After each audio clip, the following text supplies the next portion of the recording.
Assalamualaikum warahmatullahi wabarakatuh. Bismillah, alhamdulillah, wassalatu wassalamu ala rasulillah Sayyidina Muhammad ibni Abdillah wa ala alihi wa ashabihi wa zuwajihi wa zurriyatihi wa halil baitihi wa man tabi'ahum isanin ila yaumil qiyamah. Asyhadu an la ilaha illallah wahdahu la syarika lah wa asyhadu anna Muhammadan abduhu wa rasuluhu la nabiyya ba'da. Bismillahirrahmanirrahim. La in syakartum la zidannakum wa la in kafartum in azabillahi syadid. Sadaqallahul azim. Para sahabat subscriber channel Terindah semua dimanapun berada, semoga apa yang kita cita-citakan, semoga apa yang kita inginkan senantiasa dikabulkan oleh Allah Subhanahu wa taala, dan semoga kita tetap semangat, kita mempunyai akal pikiran yang sehat dan tetap mempunyai cita-cita yang tinggi untuk senantiasa bermanfaat bagi banyak orang. Dan semoga itu semua bisa tercapai. Amin ya rabbal alamin. Kepada sahabat, sebagaimana biasanya dalam video kali ini saya akan mengulas secara sederhana dengan pola yang sangat sederhana juga. Dalam waktu mungkin tidak terlalu lama, mungkin akan sekitar beberapa menit saja ke depan. Tapi sebelum saya membahas tentang itu semua, saya meminta kepada seluruh sahabat untuk menonton video ini dari awal hingga selesai. Karena biar kita mempunyai suatu pengalaman, suatu pemahaman juga yang sangat holistik atau keseluruhan dari awal hingga selesai, sehingga tidak terpotong-potong. Setelah itu menonton dari awal hingga selesai, juga jangan lupa sekedar klik like di sana, berilah komen-komennya sehingga video ini ke depannya semakin bermanfaat bagi kita semua, dan juga share kepada kawan-kawan kita semua, share kepada grup-grup kita di mana kita bergabung di dalamnya, sehingga insya Allah itu semua akan menjadi amal jariah karena menyebarkan informasi-informasi yang positif kepada khalayak ramai melalui media-media sosial yang kita semua punya. Dan bagi pemirsa yang belum subscribe di channel Terindah ini, silakan subscribe, karena subscribe itu memang gratis, dan mungkin Anda tidak tahu bahwa subscribe yang Anda lakukan itu juga bernilai ibadah, karena tercatat di sana menjadi salah satu poin yang telah menonton video ini, karena di dalam isinya adalah tentang hal-hal yang positif. Oke, para sahabat, saya ucapkan terima kasih bagi kawan-kawan yang tetap setia untuk tetap menonton di video di channel Terindah ini. Saya ucapkan ribuan terima kasih. Tetaplah bersama channel Terindah Sayyidina. Oke, para sahabat, kemarin tepatnya tanggal 19 Oktober 2023 kita telah sama-sama menyaksikan momen-momen terindah, momen-momen yang bersejarah bagi Republik ini, di mana para pasangan capres dan cawapres telah mendaftarkan diri ke KPU dengan berbagai massa yang mereka bawa untuk menunjukkan dukungan kepada mereka. Massa yang mereka bawa tidak sedikit, tidak tanggung-tanggung, ribuan mereka membawa massa di dalam mendukung mereka mendaftar ke KPU.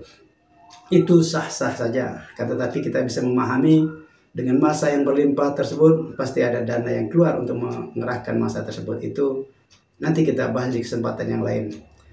Yang jelas sampai dengan hari ini tanggal 20 Oktober 2023 sudah ada 2 pasangan capres dan cawapres yang telah mendaftarkan diri, dan kita sama-sama menyaksikan di media-media mainstream maupun di media-media sosial lainnya bahwa pasangan yang mendeklarasikan pertama capres dan cawapres, yaitu Anies Baswedan dan Muhaimin, menjadi pasang pertama yang mendaftar ke KPU, karena mereka mendaftarkan yang tepat pada pagi hari sebelum jam 12. Mereka mempersiapkan diri dari semenjak sebelum subuh, mereka telah berkumpul di poskonya masing-masing, dan kita bisa menyaksikannya itu di media-media mainstream ataupun di media sosial apabila Anda mau mencari berita tentang itu semua. Dan yang akan kita bahas di sini adalah bahwa yang telah disampaikan oleh Anies Baswedan dan juga Caimin, bahwa apa yang mereka ragukan, apa yang masyarakat ragukan bahwa pasangan Anies Baswedan dan Muhaimin ini gagal mendaftar menjadi capres dan cawapres untuk pemilu 2024 nanti, telah dibatalkan.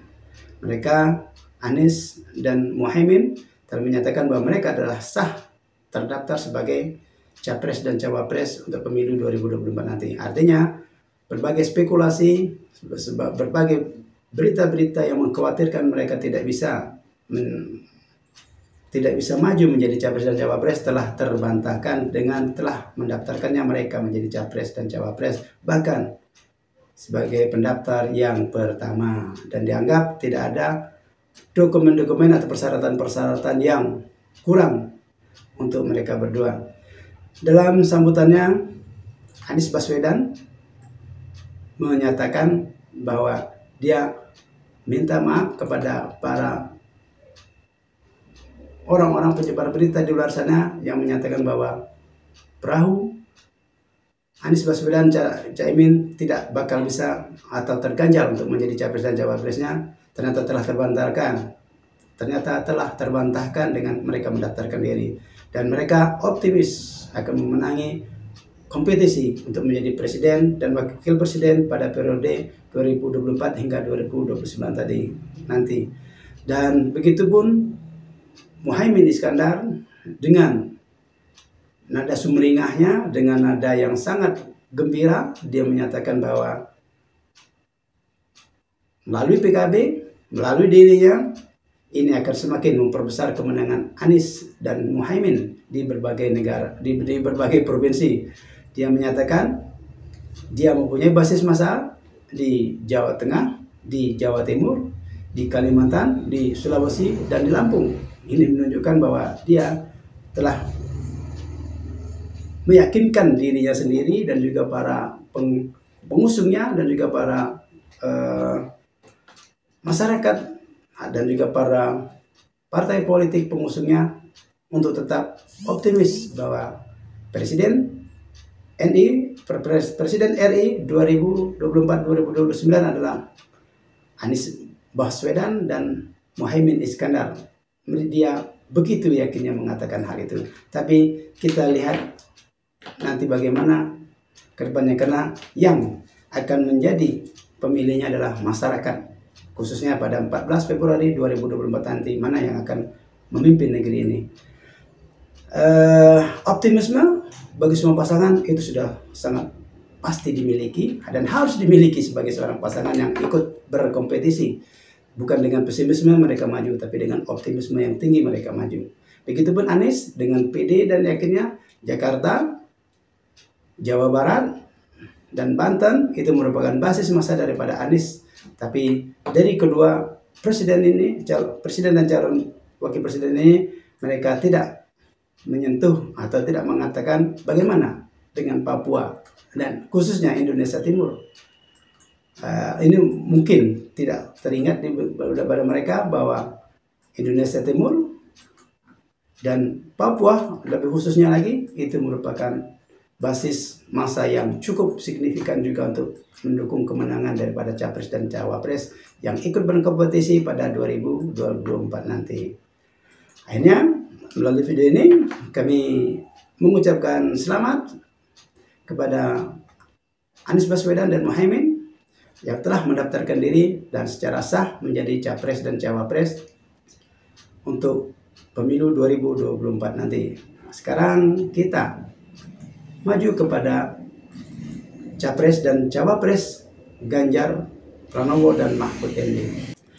Di dalam media massa seperti yang kita ketahui bahwa Ganjar Pranowo dan juga Mahfud MD ini sebagai pendaftar capres dan cawapres pada yang kedua pada hari yang sama, yaitu tanggal 19 Oktober 2023. Pendaftar pertama adalah Anies dan Muhaimin, pendaftar kedua adalah Ganjar Pranowo dan Mahfud MD. Di sini dengan kita ketahui juga melalui media massa dan juga media sosial lainnya bahwa kedua pasangan ini sangat-sangat optimis. Yang paling pertama dan paling utama adalah mereka didukung oleh partai PDIP dan juga P3 yang hanya dua partai yang memasuki parlemen. Juga didukung oleh partai Hanura dan juga partai Perindo yang belum masuk ke parlemen. Kan tapi dengan didukung dengan 4 partai ini, Ganjar Pranowo dan Mahfud MD sangat optimis mereka pun akan memenangi kontestasi pemilihan presiden dan wakil presiden. Dengan sangat yakin Ganjar Pranowo dengan basis massa Jawa Timur dan juga Jawa Tengah, dan lebih khusus lagi adalah kalangan Nahdlatul Ulama di sana, karena ada representasi daripada Mahfud MD, dan yakin mereka adalah presiden dan wakil presiden tahun periode 2024-2029 nanti. Dan banyak program yang disampaikan oleh Ganjar Pranowo di sini untuk meneruskan berbagai program-program pemerintahan Jokowi yang sudah baik-baik saja dan akan diteruskan, akan tetapi tentu dia dengan partainya, dengan juga Mahfud MD sebagai wakilnya mempunyai program sendiri. Program-program mana yang kurang berhasil, yang kurang bagus, itu akan diperbaiki oleh pemerintahan beliau sebelumnya. Ada perubahan yang juga ditawarkan oleh pasangan Ganjar Pranowo dan Mahfud MD. Tidak hanya sekedar melanjutkan daripada apa yang telah dilakukan oleh Presiden Jokowi akhir-akhir ini. Karena tidak semua program daripada Jokowi itu terrealisasi secara full, secara benar. Untuk itu, secara yakinnya perubahan atau perbaikan dari program-program yang terdahulu tetap akan dilakukan. Apabila yang sudah baik akan tetap dipertahankan. Ini merupakan suatu gaya bahasa yang normatif sebagai seorang presiden, karena bagaimanapun Jokowi itu adalah juga kadernya daripada PDIP, sama seperti Ganjar Pranowo. Kemudian apa yang disampaikan juga oleh Pak Mahfud MD dalam sambutannya pada waktu itu, dia kembali mengenang ketika 2019 juga dia digadang-gadang untuk menjadi cawapres, ternyata tidak jadi, dan dia menyampaikan baju yang dia pakai pada deklarasi capresnya tanggal 19 Oktober 2023 ini adalah baju yang sama ketika dia membuat pada tahun 2019. Jadi baju yang dia bikin ini merupakan baju yang sama yang tidak pernah dipakai oleh beliau ketika dia tidak dilantik menjadi cawapresnya Jokowi pada waktu itu. Akan tetapi mungkin takdir telah menentukan periode 2024-2029 ini merupakan ajang bagi Mahfud MD sebagai perwakilan, mungkin sebagai representatif daripada kalangan Nahdlatul Ulama dan juga representasi daripada kalangan akademisi yang juga mungkin akan memperkokoh dunia atau penegakan hukum di Indonesia yang akhir-akhir ini kita rasakan sangat melemah. Dan untuk diketahui bahwa deklarasi daripada Pak Ganjar Pranowo dan Mahfud MD ini, banyak netizen yang bertanya kenapa Pak Jokowi tidak hadir pada waktu deklarasi keduanya ini. Tentu pertama yang sangat ingin saya tanggapi adalah bahwa saya thumbs up untuk pasangan ini dan juga PDIP di sini, karena bagaimanapun Presiden Jokowi itu bukan penentu daripada pasangan capres dan cawapres yang akan berkompetisi di 2024 nanti. Beliau adalah seorang presiden dan menaungi semuanya. Jadi ketika ada yang netizen atau kalangan halayak bertanya kenapa tidak menunggu presiden hadir, itu memang sangat dirasakan tidak perlu hadir presiden dalam acara deklarasi daripada cawapresnya, yaitu Mahfud MD. Cukup tegas daripada PDIP di sini bahwa yang berkuasa untuk menentukan capres dan cawapres itu adalah pasangan partai politik, bukan presiden. Jadi sekali lagi tegas untuk tidak tergantung kepada Jokowi, itu merupakan satu hal yang sangat bagus bagi pasangan ini, karena ini adalah haknya daripada partai politik. Mereka dua optimis akan memenangi dengan komposisi yang tadi saya sebutkan. Mahfud akan beririsan suara Nahdlatul Ulamanya dengan Muhaimin, karena mereka sama-sama merasa sebagai orang kalangan NU. Tapi kalangan NU tentu tidak akan 100% memilih Mahfud MD, tentu tidak akan 100% memilih Muhaimin, karena pasti akan terbagi. Hanya kita lihat nanti siapa yang akan memenanginya. Semoga yang terbaik untuk negeri ini. Kemudian kita lihat pasangan yang ketiga. Jadi pasangan yang ketiga di sini saya tidak secara khusus menampilkannya di video kali ini, karena sampai dengan hari ini tanggal 20, Prabowo belum menunjukkan atau belum menampakkan siapa cawapres yang akan dia gandeng untuk mewakilinya dalam kompetisi periode 2024-2029 nanti. Meskipun terakhir kita dengar digadang-gadang dengan menunggunya keputusan MK, apakah Gibran anaknya Jokowi itu akan mendampinginya sebagai cawapres apakah tidak. Tetapi sekali lagi di sini saya hanya akan menilai melalui analisa saya, Pak Prabowo terlalu lemah untuk menentukan cawapresnya. Kalau seandainya yang hanya dia tunggu adalah restu daripada Jokowi.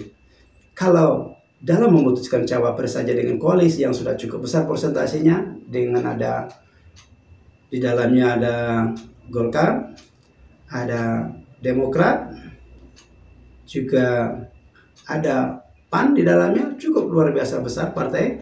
Tetapi untuk memutuskan seorang calon wakil presiden saja harus menunggu Pak Jokowi. Ini merupakan suatu kesia-siaan waktu. Kenapa? Sepertinya ada ketakutan-ketakutan ketika Pak Jokowi tidak mendukung atau tidak merestui capres yang akan dia pilih nanti. Ini merupakan suatu kebimbangan yang dalam dunia politik tidak perlu ditonjolkan. Tetapi mau tidak mau masyarakat Indonesia bisa menilainya seperti itu. Termasuk saya sendiri melalui video ini. Sebaiknya Pak Prabowo segeralah mendeklarasikan, jangan menunggu Pak Jokowi ataupun restu dari beliau, meskipun ada ceruk daripada orang pendukung Jokowi itu akan memilih siapa yang didukung oleh Jokowi. Tetapi saya bisa pastikan tak akan 100% projo, tak akan 100% Jokowi mania akan mendukung apa yang disarankan oleh Jokowi. Jadi tetap masih memberikan peluang yang besar untuk orang yang tegas dan tidak terlalu cengeng menunggu daripada Pak Jokowi memberikan mandatnya. Dan wabil khusus lagi, keputusan MK yang telah dengan terang benderang itu memberikan peluang kepada Gibran untuk menjadi cawapresnya. Dan melalui video ini mungkin untuk 2 atau 3 video yang lalu pun saya telah menyarankan untuk Prabowo. Kita sudah lihat kandidat-kandidat cawapres daripada pasangan yang lainnya adalah cukup kuat. Apabila yang diambil itu adalah anaknya Pak Jokowi atau Gibran, ini akan menjadi poin yang sangat menyedihkan bagi para pendukung Anda.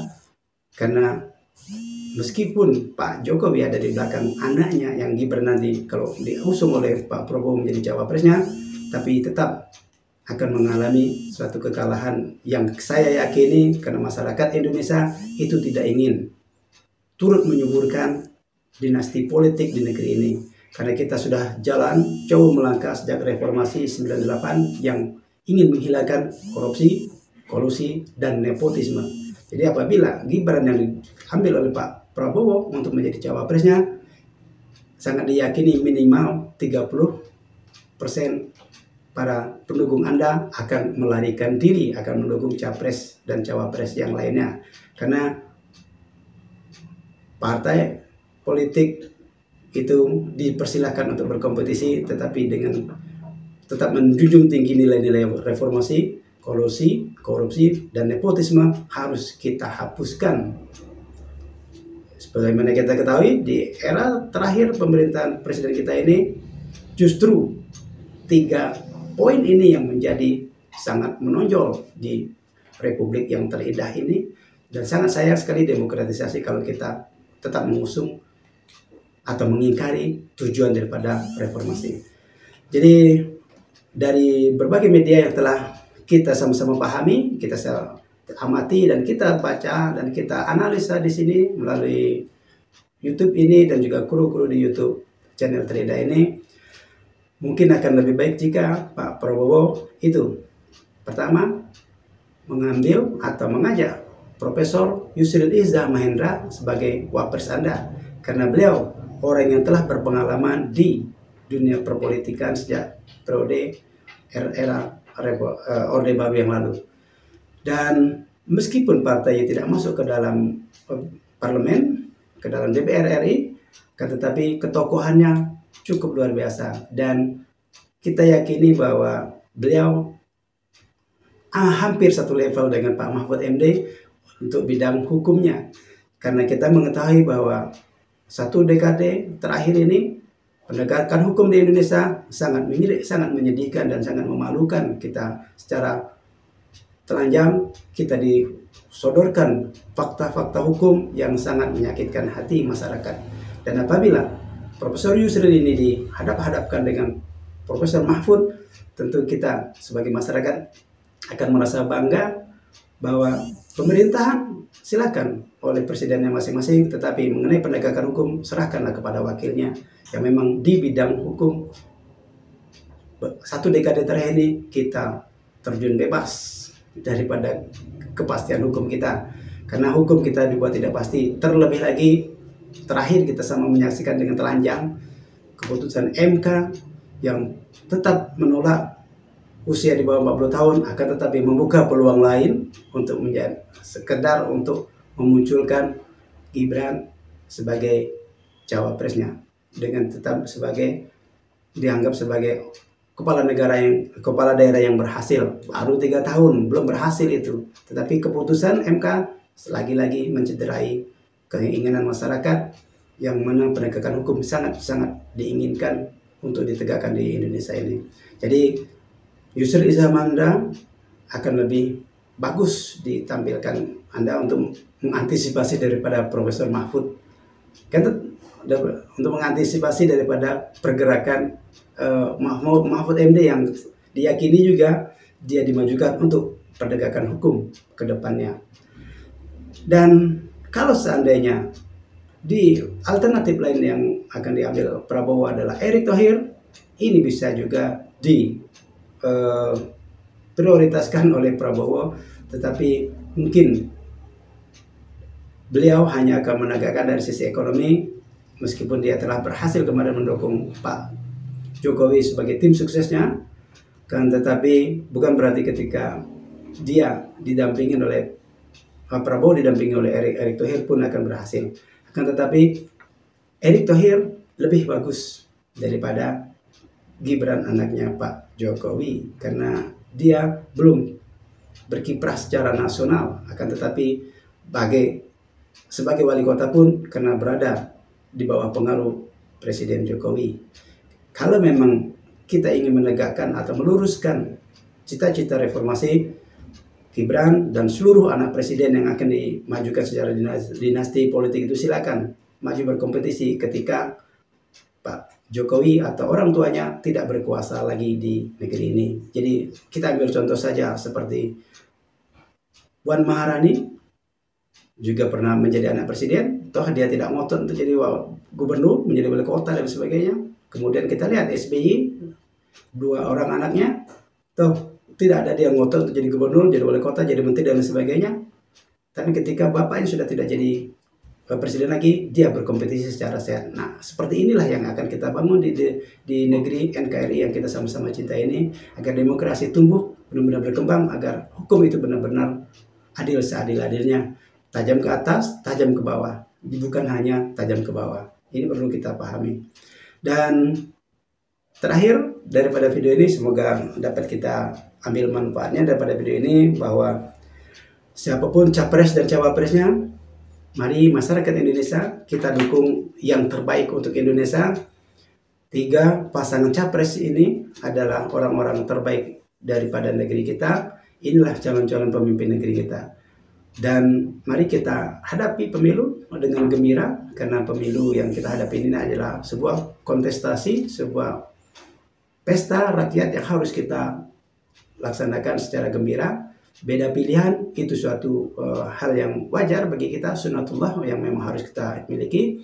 Tetapi perbedaan itu bukan membuat kita cakar-cakaran, bukan membuat kita berkelahi, bukan membuat kita menjadi terpecah belah.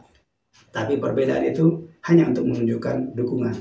Ketika dukungan itu sudah memunculkan satu pemenang atau satu pilihan, dan dia keluar sebagai presiden dan wakil presiden kita pilih secara hukum, mari kita kembali bersama, kita dukung Indonesia. Karena tantangan Indonesia ke depannya ini terasa sangat-sangat berat. Pergolakan di dunia internasional sedang terjadi akhir-akhir ini, bahkan dalam tahun ini kita disuguhkan perkelahian internasional yang membawa banyak negara terlibat di sananya, dan Indonesia harus kuat dalam menghadapi itu, harus benar-benar berhati-hati dalam mengambil keputusannya. Yang terakhir kita lihat pergolakan di Timur Tengah, Israel dan Palestina yang semakin brutal, ini pun kita harus bisa menyikapinya. Pergolakan juga di Laut Cina Selatan juga masih perlu kita hadapi secara nyata. Untuk itu, ketika masyarakat Indonesia bersatu, pergolakan dari luar itu insya Allah akan bisa sama-sama kita antisipasi, dan tentu dipimpin oleh presiden dan wakil presiden yang benar-benar mengerti Indonesia dan memahami watak bangsanya sendiri, untuk hidup dalam kesehatan lahir wal batinnya, untuk adil dalam kesejahteraan, sejahtera dalam keadilan, dan cerdas lahiriah wal batinnya, menuju baldatun thayyibatun warabun ghafur. Demikian, semoga bermanfaat video ini. Billahi taufiq wal hidayah. Wassalamualaikum warahmatullahi wabarakatuh. Thank you for watching.